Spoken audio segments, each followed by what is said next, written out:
ನಮಸ್ಕಾರ, ನಾನು ಗುರುರಾಜ್, ವಿಜಯಪುರ ಜಿಲ್ಲಾ ನ್ಯೂಸ್ 18 ವರದಿಗಾರ.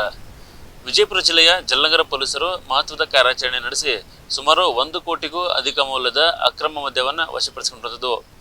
ಗೋವಾ ರಾಜ್ಯದಿಂದ ಕರ್ನಾಟಕದ ಮಾರ್ಗವಾಗಿ ಅದು ಮಹಾರಾಷ್ಟ್ರಕ್ಕೆ ಹೋಗ್ತಾ ಇತ್ತು. ಅಷ್ಟೊಂದು ದೊಡ್ಡ ಪ್ರಮಾಣದ ಮೊತ್ತದ ಮದ್ಯವನ್ನು ಪೊಲೀಸರು ವಶಪಡಿಸಿಕೊಂಡಿದ್ದಾರೆ. ಕಳೆದ 2 ದಿನಗಳಿಂದ ವಿಜಯಪುರದ ಕೋಲಾರ ನಾಕ ಏನಿದೆ, ಇದು ಫ್ಲೈಓವರ್ ಕೆಳಗಡೆ, ಅಲ್ಲಿ ಪೊಲೀಸರು ತಪಾಸಣೆ ನಡೆಸ್ತಿರ್ಬೇಕಾದ್ರೆ ಬೆಳಗಿನ ಜಾವ ಒಂದು ಲಾರಿ ಬರುತ್ತೆ, ಮಹಾರಾಷ್ಟ್ರ ಪಾಸಿಂಗ್ ಇರುವಂಥ ಲಾರಿ. ಆ ಲಾರಿಯನ್ನು ತಪಾಸಣೆ ಮಾಡಿದಾಗ ಅಲ್ಲಿನ ಚಾಲಕರು ಮತ್ತು ವಾಹನದಲ್ಲಿದ್ದರು ಸರಿಯಾದ ಉತ್ತರ ಕೊಡಲ್ಲ.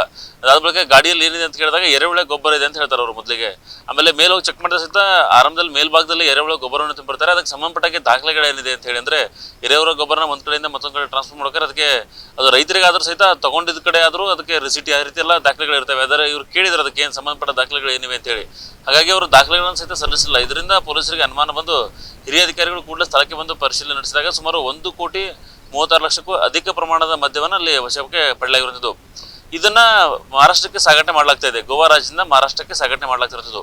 ಈಗ ಪ್ರಶ್ನೆ ಬರುವಂಥದ್ದು, ಗೋವಾ ರಾಜ್ಯದಿಂದ ಮಹಾರಾಷ್ಟ್ರಕ್ಕೆ ವಿಜಯಪುರದ ಮೂಲಕನೇ ಯಾಕೆ ಸಾಗಾಟ ಮಾಡ್ತಾ ಇದ್ದಾರೆ ಅಂತೇಳಿ. ಯಾಕಂದ್ರೆ ಗೋವಾದಿಂದ ಬೆಳಗಾವಿಯಿಂದ ಮಹಾರಾಷ್ಟ್ರ ಆ ಕಡೆ ಹೋಗೋಕೆ ಅವಕಾಶ ಇದೆ, ಮತ್ತೆ ಕೊಂಕಣ್ಗಾಂವ್ ಮೂಲಕ ಕೊಂಕಣದಿಂದ ಸಹಿತ ಆ ಕಡೆ ಹೋಗಿ ಅವಕಾಶ ಇರುತ್ತದೆ.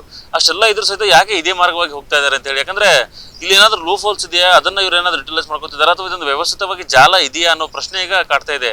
ಯಾಕಂದ್ರೆ ಗೋವಾದಿಂದ ನೇರವಾಗಿ ಹೋಗ್ಬೇಕಾದ್ರೆ ಅಲ್ಲೇ ಹತ್ರ ಇದ್ರು ಸಹಿತ ಇಷ್ಟು ದೂರ ಸುತ್ತಾಕೊಂಡು ವಿಜಯಪುರ ಜಿಲ್ಲೆಯನ್ನ, ಬಾಗಲಕೋಟೆ ಜಿಲ್ಲೆಯನ್ನ, ಬೆಳಗಾವಿ ಜಿಲ್ಲೆಯನ್ನ ದಾಟ್ಕೊಂಡು ಪಕ್ಕದ ಸೋಲಾಪುರ ಜಿಲ್ಲೆಗೆ ಅವರು ಪ್ರವೇಶ ಪಡಿಬೇಕಾಗುತ್ತೆ. ಒಂದು ಕಡೆ ಸೋಲಾಪುರ ಜಿಲ್ಲೆ, ಮತ್ತೊಂದು ಕಡೆ ಸಾಂಗ್ಲಿ ಜಿಲ್ಲೆ, 2 ಜಿಲ್ಲೆಯಲ್ಲಿ ಒಂದು ಜಿಲ್ಲೆಯನ್ನು ಅವರು ಕನೆಕ್ಟ್ ಮಾಡಬೇಕಾಗುತ್ತೆ. ಅಂದ್ರೆ ಕರ್ನಾಟಕದಿಂದ ಮಹಾರಾಷ್ಟ್ರಕ್ಕೆ ಎಂಟ್ರಿ ಆಗ್ಬೇಕಾರೆ.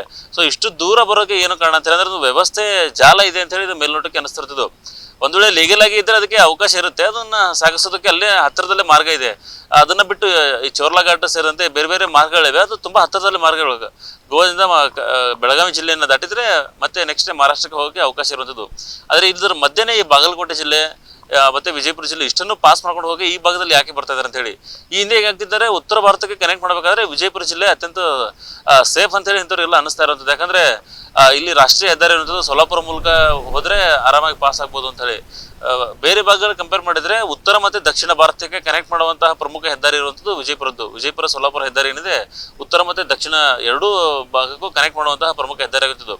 ಮತ್ತೆ ಇಲ್ಲಿ ರಾಷ್ಟ್ರೀಯ ಹೆದ್ದಾರಿ ಆಗಿರೋ ಕಾರಣದಿಂದ ಮತ್ತೆ ವಾಹನಗಳು ಬಹಳಷ್ಟು ಹೋಗೋದ್ರಿಂದ, ಮತ್ತೆ ಇಲ್ಲಿಂದ ಆ ಭಾಗದಲ್ಲಿ ಹೋಗುವಾಗ ಎಲ್ಲೂ ಚೆಕಿಂಗ್ ಅಷ್ಟಾಗಿ ಇಲ್ಲ ಅನ್ನೋ ಕಾರಣದಿಂದಾಗಿ ಆರಾಮಾಗಿ ಪಾಸ್ ಆಗ್ಬೋದು ಅನ್ನೋ ಒಂದು ರೀಸನ್ ಇರುವಂಥದ್ದು. ಅದಕ್ಕೆ ಇತ್ತೀಚೆಗೆ ಜನ ಆಗ್ರಹ ಮಾಡ್ತಾ ಇದ್ರು, ಕರ್ನಾಟಕದ ಗಡಿಯಲ್ಲಿ ಸಹಿತ ಚೆಕ್ ಪೋಸ್ಟ್ ಅನ್ನು ನಿರ್ಮಾಣ ಮಾಡಿ ಆದಷ್ಟು ತಪಾಸಣೆಯನ್ನು ಮಾಡಬೇಕು ಅಂತ ಹೇಳಿ.